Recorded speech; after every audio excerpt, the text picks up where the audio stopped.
Assalamualaikum warahmatullahi wabarakatuh. Bismillahirrahmanirrahim. Ma yasfa syafa'atan hasanatan yakullahu nasibum minha wa may yasfa syafa'atan sayi'atan yakullu lahu kiplum minha wa kanallahu ala kulli syai'im muqita, yang artinya barang siapa yang memberikan syafaat yang baik karena Allah semata, niscaya ia akan memperoleh kebahagiaan syafaat yang baik juga. Dan barang siapa yang memberikan syafaat yang buruk karena manusia, niscaya dia akan memikul dosa-dosanya, dan Allah Maha Kuasa atas segala sesuatu. Dalam firman Allah di atas tadi, syafaat ataupun pertolongan dari Allah Subhanahu wa taala hanyalah diperuntukkan kepada nabinya, Nabiullah Nabi Muhammad sallallahu alaihi wasallam. Apakah yang dinamakan syafaat? Syafaat adalah merupakan suatu jaminan dari Rasulullah kepada umatnya. Dan kapan terjadinya syafaat itu? Yaitu terjadinya syafaat yakni ketika Rasulullah diwarisi haknya daripada Bismillahirrahmanirrahim dengan perantara malaikat Jibril alaihissalam, yang bertepatan dengan menitisnya al-ghaibul haq ke tubuh beliau, yakni ketika beliau berada di dalam kandungan ataupun masih berbentuk janin dalam kandungan ibunya, yaitu tepatnya ketika beliau berumur 4 bulan di dalam kandungan ibunya, yaitu bertepatan dengan terjadinya proses syahadat. Dan ketika proses daripada syahadat itu selesai, lalu malaikat Jibril menurunkan bismillah tersebut kepada beliau Nabi Muhammad SAW. Malaikat Jibril sambil berkata kepada Rasulullah, "Ya Rasulullah, aku diperintahkan Allah Subhanahu wa taala untuk memberikan ini kepadamu, yaitu memberikan bismillah. Apakah engkau mau mengambil semuanya atau setengahnya saja atau tidak sama sekali?" Malaikat Jibril bertanya kepada Rasulullah tentang hikmah bismillah, apakah mau diambil semua atau mau setengahnya atau tidak diambil sama sekali. Dan lalu Rasulullah berkata ataupun menjawab pertanyaan dari malaikat Jibril tadi, "Wahai malaikatullah Jibril alaihissalam, sebelum aku mengambil keputusan mengenai jawaban daripada pertanyaanmu itu, aku minta agar dijelaskan apa sebenarnya yang engkau bawa itu." Jadi Rasulullah belum tahu yang namanya bismillah ataupun yang akan diberikan oleh malaikat Jibril itu. Makanya beliau bertanya kepada malaikat Jibril, apa sebenarnya yang akan dia terima. Lalu malaikat Jibril menjawab pertanyaan dari Rasulullah tadi, "Ya Rasulullah, ini adalah salah satu rahmat yang diberikan kepadamu oleh Allah, dan Allah pun sebenarnya mempunyai 100 macam rahmat, dan yang 99 lagi disimpan di surga, yaitu untuk ahli surga. Sedangkan yang satu ini diperuntukkan kepadamu. Apakah engkau mau menerimanya, ya Rasulullah?" Setelah panjang lebar malaikat Jibril menjelaskan tentang bismillah, tentang rahmat Allah tadi, lalu Rasulullah menjawab, "Aku mau menerimanya ya Jibril, akan tetapi dengan syarat agar umatku pun turut merasakannya daripada rahmat tersebut. Biarlah aku berada pada zatnya saja daripada bismillahirrahmanirrahim tersebut, yakni pada bagian bismillah saja. Sedangkan zat Rahman Nur Rahimnya berikan saja kepada umatku kelak. Dan aku pun mohon diberikan satu jaminan dari sisi Allah, apabila nantinya umat-umatku tidak ada yang bersyukur akan rahmat ataupun kenikmatan-kenikmatan itu, maka aku mohon maaf bagi mereka semua umatku." Dengan sangat tegas Rasulullah menjawab bahwa rahmat yang Allah berikan kepadanya itu dia terima untuk diberikan kepada umatnya.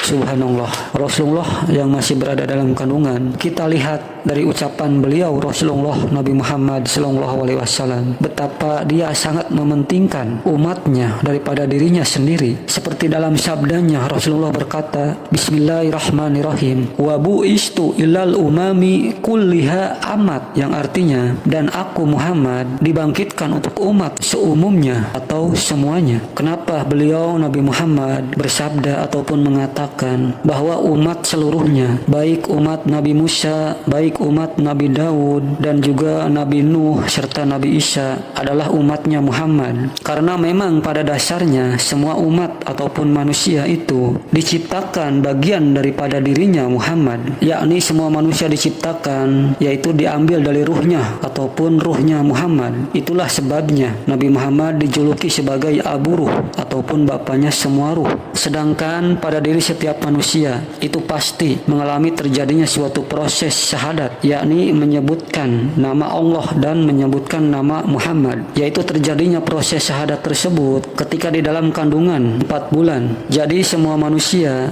yang akan dilahirkan ketika manusia berupa janin di dalam kandungan ibunya berumur 4 bulan, dan ketika itu pula Allah meniupkan ruh kepada janin tersebut, dan pada waktu itulah proses syahadat terjadi, yaitu semua manusia memberikan kesaksian bahwa Allah adalah Tuhannya dan Muhammad adalah Rasulnya. Hanya saja ketika kita sudah lahir sudah lupa akan proses syahadat itu, yang akhirnya berbenturan akan keadaan sekeliling daripada keluarganya, yang mengakibatkan terjadinya agama bermacam-macam, yaitu di luar Islam. Maksudnya ikut agama orang tuanya. Misalnya kita terlahir dan kedua orang tua kita kebetulan beragama Hindu ataupun Buddha ataupun Kristen, dan kita pun sebagai anaknya akhirnya ikut juga dalam agama mereka tersebut. Jadi termasuk agama ikut-ikutan namanya. Kaum muslimin yang dirahmati oleh Allah Subhanahu wa taala, dari perbincangan ataupun tanya jawab antara malaikat Jibril alaihissalam dengan Rasulullah Nabi Muhammad sallallahu alaihi wasallam yang di atas tadi sudah dijelaskan, kita bisa melihat perbedaan antara Nabi Muhammad dengan Nabi Sulaiman di dalam penerimaan ataupun menerima bismillah atau rahmat Allah tersebut, atau kenikmatan yang sejati yang Allah berikan. Ketika Nabi Sulaiman ditawari ataupun diwariskan oleh Allah rahmat daripada bismillah dengan perantara malaikat Jibril, oleh Nabi Sulaiman diambil semuanya dan tidak diitikadkan ataupun tidak akan diberikan kepada umatnya. Jadi Nabi Sulaiman mengambil rahmat tersebut hanya dipakai untuk dirinya sendiri. Kenapa demikian? Karena Nabi Sulaiman sudah menjelaskan ketika menerima rahmat tersebut bahwa dia mengatakan umatnya sangat sedikit sekali, jadi dia ambil sepenuhnya untuk dirinya sendiri. Makanya tidak heran kalau beliau Nabi Sulaiman menjadi seorang nabi yang sangat kaya raya dan sangat berwibawa serta penuh kesaktian, ataupun orang yang menjadi raja yang paling sakti. Bayangkan saja oleh kita, Nabi Sulaiman bisa menjadikan angin sebagai kendaraannya dan semua jin tunduk kepadanya, dan Nabi Sulaiman memiliki prajurit-prajurit yaitu dari golongan jin, dan luas daripada kerajaannya saja sepanjang dari negeri Mekah ke negeri Madinah, dan beliau mempunyai beribu-ribu tanah lapangan yang kosong, yang tiap-tiap tanah tersebut luasnya selama 7 hari perjalanan jalan kaki, dan tiap-tiap dari tanah kosong tersebut ditaburi batu-batu mulia seperti intan, berlian, yakut dan mutiara, dan juga merah delima, serta sebagian emas-emas dan perak. Itulah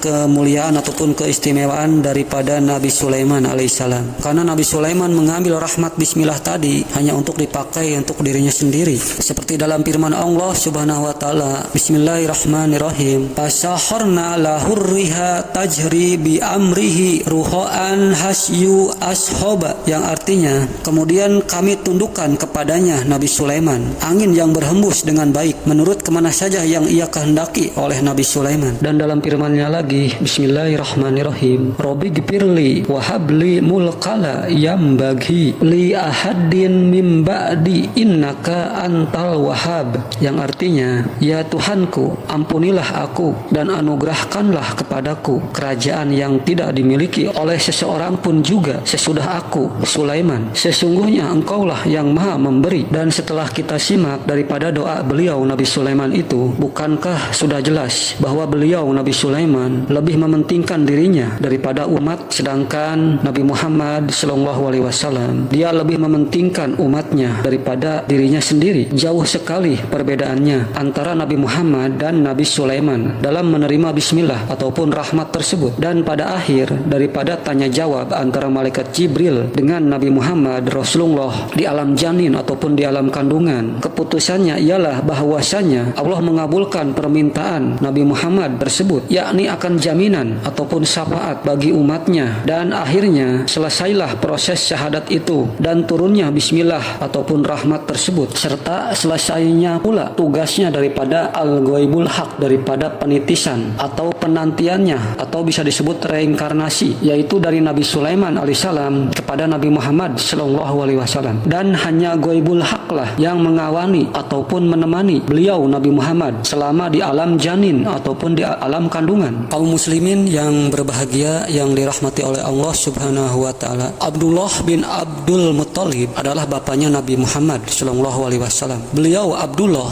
Sayyid ataupun wafat ketika Nabi Muhammad dalam kandungan ibunya Siti Aminah bin Wahab, yaitu 4 bulan lebih 7 hari dalam perjalanannya dari negeri Syam untuk mencari buah apel yang diminta istrinya Siti Aminah. Kalau zaman sekarang bisa dibilang istrinya sedang mengidam dan pengen buah apel tersebut. Dan akhirnya ketika buah apel itu didapat, dalam perjalanan menuju pulang ke rumahnya, beliau Abdullah wafat di perjalanan yang akhirnya ditemukan oleh kafilah yang bernama Sanadin, dan diantarnya jenazah Abdullah ke rumah istrinya Abdullah tersebut, sebab Sanadin emang sudah kenal kepada beliau Abdullah. Ketika itu Siti Aminah sedang duduk di depan rumahnya sambil menanti sang suami tercinta pulang dengan penuh harapan akan membawa buah yang diidam-idamkannya itu. Akan tetapi yang datang malah jenazah suaminya yang dibawa oleh Sanadin itu. Betapa terpukulnya Siti Aminah saat itu, sampai-sampai dia Siti Aminah tidak sadarkan diri ataupun pingsan. Dan akibat kematian dari suaminya itu, Siti Aminah sering sakit-sakitan sampai Rasulullah Nabi Muhammad ketika berumur 3 bulan pada suatu hari, yakni di hari Rabu, Siti Aminah memanggil seorang tetangganya yang bernama Halimah, dan dia pun berwasiat kepada Halimah agar sepeninggalannya dia Siti Aminah nanti agar Halimah mau merawat dan menyusui anaknya yaitu Muhammad, dan rumah serta isinya diserahkan kepada Halimah. Kemudian setelah berpesan dan Halimah menyanggupinya, dan setelah memandang anaknya Muhammad dengan linangan air mata, yaitu air mata seorang ibu yang mempunyai firasat bahwa dirinya akan meninggalkan seorang putra yang tidak mempunyai serta tidak kenal akan ayahnya lagi. Dan lalu Siti Aminah mencium putranya itu pada pipi kiri dan kanannya dan juga keningnya sambil berucap ataupun berkata, "Ya Allah, aku titipkan anak kandungku ini kepadamu, jadikanlah dia Muhammad seorang anak yang soleh dan takwa kepadamu ya Allah." Dan kemudian dipindahkannya anaknya itu yaitu Muhammad di samping kanan tidurnya. Lalu dia Siti Aminah mengucapkan, "La ilaha illallah, tiada Tuhan selain Allah." Dan akhirnya dia pun menghembuskan napas yang terakhir, "Inna lillahi wa inna ilaihi rajiun." Asalnya dari dia Allah, kembali ke dia Allah. Siti Aminah adalah seorang wanita yang benar-benar taat kepada Allah. Telah pulang ke rahmatullah dengan duka yang terbayang jelas di wajahnya serta air mata sebagai saksi daripada penderitaan-penderitaannya. Terasa berat hatinya ingin meninggalkan seorang bayi yang masih membutuhkan dirinya, karena dia belum puas mengurus dan menjaga serta memelihara permata hatinya itu. Satu-satunya kekayaan yang paling berharga yang dimilikinya telah ia tinggalkan begitu saja, yakni putra kesayangannya. Dia Siti Aminah benar-benar seorang ibu dan seorang istri yang penuh kasih sayang kepada suami dan anak-anaknya. Sangat mengharukan sekali mendengar cerita "Segala puji bagimu ya Allah." Dan akhirnya Nabi Muhammad disusui atau diurus oleh Halimah dengan penuh kasih dan sayang bagaikan anak kandungnya sendiri. Padahal dia Halimah salah satu susunya tidak mengeluarkan air, akan tetapi ketika dia meletakkan susunya ke mulut Rasulullah Muhammad, seketika itu juga keluarlah air susunya dengan deras. Maha suci Allah dengan segala kekuasaannya. Kaum muslimin yang berbahagia yang dirahmati oleh Allah Subhanahu wa taala, sebenarnya kelahiran beliau Nabi Muhammad itu sudah diramalkan dalam kitab Jabur, kitab Taurat dan kitab Injil. Dan ketika beliau keluar dari rahim ibunya atau dilahirkan, beliau itu sudah dapat bicara, yakni menyebut umatku, umatku. Jadi ketika beliau Nabi Muhammad terlahir ke dunia, dia bukannya menangis, tapi dia memanggil umatku, umatku, umatku. Kalau bayi pada umumnya dilahirkan itu kan menangis, tapi kalau Rasulullah ini dia dilahirkan, dia berbicara, memanggil umatnya. Dan ketika Rasulullah terlahir, dia itu sudah disunat ataupun sudah dihitan, serta pada matanya sudah terdapat celak ataupun gurat hitam semacam memakai sifat ataupun alis. Maka tatkala semua iblis memandang ke kota Mekah, mereka dibuat silau oleh nur yang berkilau-kilau dengan indahnya, serta mereka pun melihat Rasulullah sedang dikelilingi para malaikat. Semua malaikat mengelilinginya, yakni malaikat muqarrabin, malaikat qurrabiyin, malaikat ruhaniyin, malaikat Bayuhin dan malaikat Malikin serta malaikat Kanjul Arus dan malaikat Arun Jabaniyah. Dan ketika itu Nabi Muhammad terlahir, semua berhala-berhala yang ada di Ka'bah ataupun Baitullah berjatuhan, semuanya sujud ke hadirat Allah Subhanahu wa taala. Dan tiba-tiba terdengar suara gemuruh yang menggoncangkan kota Mekah, yakni dari 4 sudut penjuru Ka'bah dengan suaranya yang menggema dan menggetarkan kolbu. Suara tersebut mengatakan, telah lahir Nabi pilihan yang akan membinasakan orang-orang kafir dan zolim, serta yang akan mensucikan aku daripada berhala-berhala ini. Sedangkan di Bukit Hiro atau Bukit Jabal Nur melesat suatu cahaya yang menggempur dan bergulung-gulung dengan kecepatan yang sangat luar biasa menuju Baitullah ataupun Ka'bah, serta memusnahkan berhala-berhala seperti berhala Mahat, lalu Uzza, lalu Hubba Gojala yaitu semacam kijang dari emas, serta berhala utama yakni berhala Taubalun yang terbuat daripada batu merah. Jadi jumlah berhala yang berada di sekitar Ka'bah itu sebanyak 360 berhala yang akhirnya musnah ataupun hancur oleh cahaya dari Bukit Jabal Nur atau Bukit Hiro. Dan cahaya tersebut sebenarnya jelmaan daripada malaikat Arun Jabaniyah, yakni 19 khodam daripada malaikat Bismillahirrahmanirrahim. Sedangkan di dalam kitab Jabur sudah diterangkan tanda-tanda kelahiran beliau Nabi Muhammad dalam bahasa Kibti, yakni dijelaskan apabila sumber mata air yang mereka suka ambil airnya walaupun keluarnya sedikit-sedikit sekali, maka bila air dari sumber itu meluap dan melimpah, maka ketika itu pula Rasulullah dilahirkan. Dan memang benar, akhirnya air itu pun meluap keluar dengan melimpah. Akan tetapi mereka pura-pura tidak tahu dan tidak menyadari akan pertanda-pertanda tersebut, walaupun sebenarnya mereka tahu. Sedangkan di dalam kitab Taurat, tanda-tandanya kelahiran beliau Nabi Muhammad sudah diberitahu tentang kelahiran Rasulullah itu dalam bahasa Ibrani, yakni di dalam kitab Taurat mengatakan apabila bintang ataupun majli yang sudah mereka ketahui itu bergerak dan berpindah tempat, maka saat itulah kelahiran Rasulullah. Tapi tetap dirahasiakan juga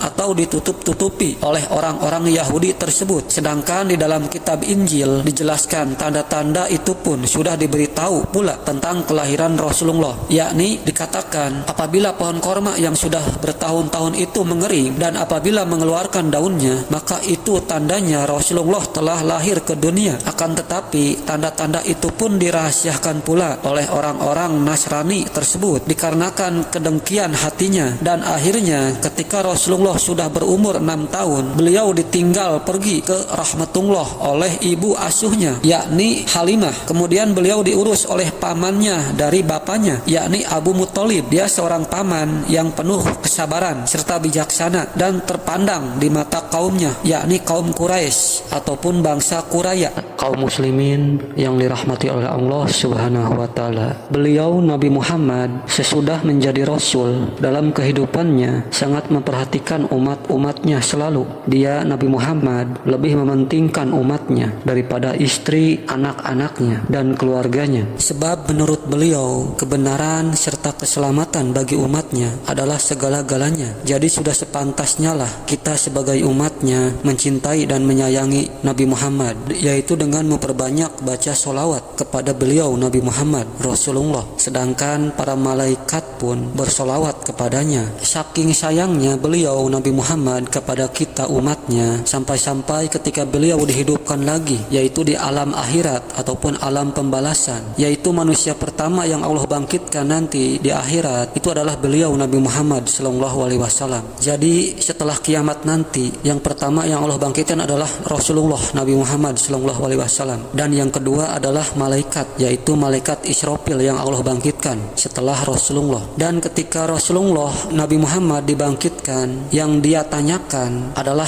hanya umatnya saja, bukan istrinya atau anak-anak serta keluarganya. Jadi ketika Rasulullah dibangkitkan dari hari kiamat, yang Rasulullah tanyakan itu adalah umatnya, keadaan umatnya di mana, bagaimana keadaannya, bukan keluarganya. Melihat hal itu, Allah pun berkata kepadanya, "Ya Rasulullah, ya Habibullah, mengapa yang engkau tanyakan hanyalah umatmu? Kenapa tidak anak, istri dan keluargamu?" Lalu Rasulullah menjawab, "Ya Allah, ya Rabbi, bagaimana aku tidak memikirkan umatku, sedangkan mereka umatku adalah tanggung jawabku di dunia dan di akhirat. sedangkan aku engkau ciptakan hanya untuk umatku. Itulah yang menyebabkan Allah Subhanahu wa taala sangat menyayangi dan mengasihi Rasulullah, yaitu Rasulnya Muhammad. Dia adalah seorang hamba dan Rasul yang tidak pernah memikirkan dirinya sendiri. Saking kasih dan sayangnya Allah kepada beliau Nabi Muhammad, sampai-sampai Allah pun berfirman, Bismillahirrahmanirrahim, laulaka ya Muhammadu ma khalaqatul